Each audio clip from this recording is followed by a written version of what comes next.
So మనము ఈరోజు సెషన్లో మనము ఆర్ఎం కమాండ్ గురించి నేర్చుకున్నాం. సో ఆర్ఎం అంటే రిమూవ్. ఓకే, సో ఈ కమాండ్ అంటే ఆ పేరే సజెస్ట్ చేస్తుంది కదా. ఆర్ఎం అంటే రిమూవ్ అంటే it will remove files or directories. Files and directories from the file system. So మనము ఫైల్స్ బేసిక్స్ డైరెక్టరీ బేసిక్స్ నేర్చుకున్నప్పుడు మనం multiple files multiple directories create చేసాం కదా. సో ఇప్పుడు అవి క్లియర్ చేయాలంటే ఎలాగా? సో దానికి కమాండ్ ఏంటి? ఆర్ఎం. దాని సింటాక్స్ ఏంటి? RM options file or directory. Okay, నేను విత్ ఎగ్జాంపుల్ చెప్తాను. ఓకే, సో ఒక ఫైల్ డిలీట్ చేయాలంటే ఆర్ఎం ఆ ఫైల్. ఓకే, నేను ఇప్పుడు సర్వర్లో ఉన్నా, నాకు ఇప్పుడు మల్టిపుల్ ఫైల్స్ ఉన్నాయి ఇక్కడ. సో ఇప్పుడు just RM Tomcat dot log file వెళ్ళిపోయింది. కాబట్టి నువ్వు లిస్టెడ్ చేస్తే ls-l Tom cat dot log అంటే నీకు ఆ ఫైల్ చూపి ఎర్రర్ త్రో చేస్తుంది.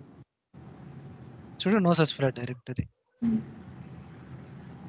మల్టిపుల్ ఫైల్స్ డిలీట్ చేయాలంటే ఆర్ఎం ఫైల్ 1 ఫైల్ 2 ఫైల్ 3 అలాగా.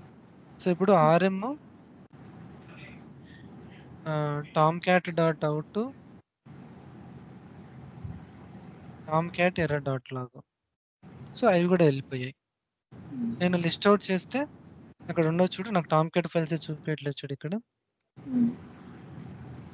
లేదంటే ఇలాగని లిస్ట్ అవుట్ చేయొచ్చు. సేఫ్ అని లేదు చూడు, no such file directory, no such file directory.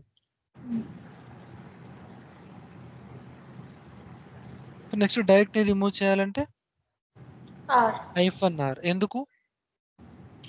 ఎందుకంటే డైరెక్టరీ లోపల ఫైల్స్ ఉండొచ్చు, సబ్ డైరెక్టరీస్ ఉండొచ్చు. సో మనం ఆర్ అని చేస్తే అది ఏం చేస్తుంది?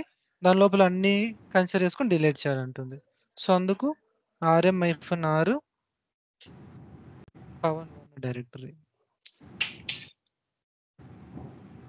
-r పవన్ 2. సో డిలీట్ అయిపోయింది. ఇక్కడ ఇంకొకటి ఆప్షన్, ఇక్కడ 2 ఆప్షన్ మెన్షన్ చేస్తా. -r అంటే రికర్సివ్లీ అని, -f అంటే ఫోర్స్ఫుల్. సో కొన్ని చోట్ల డిలీట్ చేయాలని చెప్పేసి ఎస్ ఆర్ నో అని అడుగుతుంది. కొన్ని చోట్ల నాకు ఎస్ ఆర్ నో అనే ప్రాంప్ట్ లేకుండా నేను డిలీట్ చేయాలంటే మనకున్న ఆప్షన్ ఏంటి? -r -f.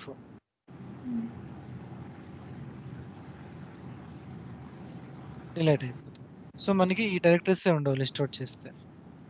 చూడు ఇక్కడ పవన్ ఓన్లీ పవన్ 3 ఉంది, కానీ మనం డిలీట్ చేసిన డైరెక్టరీస్ లేవు. పవన్ 2 లేదు, పవన్ 1 లేదు. సో మనం అలాగా మనము క్రియేట్ చేసిన ఫైల్స్ డైరెక్టరీస్ మనం రిమూవ్ చేస్తాం. ఓకే, సో ఇక్కడ ఎగ్జాంపుల్స్ ఇచ్చాను, సింటాక్స్ ఇచ్చాను.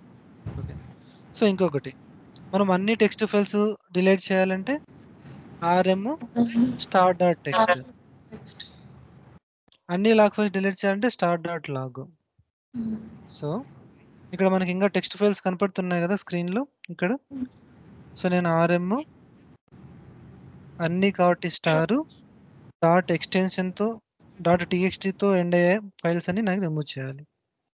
చూడు, ఎస్ అని అడుగుతుంది చూడు, ఇప్పుడు డిలీట్ చేయాలని కన్ఫర్మేషన్ అడుగుతుంది చూడు. ఆ టైంలోనే మనం -f అనే ఆప్షన్ యూజ్ చేస్తాం. ఓకే, సో ఇప్పుడు అన్ని లాగ్ ఫైల్స్ డిలీట్ చేయాలంటే నేను ఇప్పుడు -f యూజ్ చేసుకొని పెడతా. ఓకే,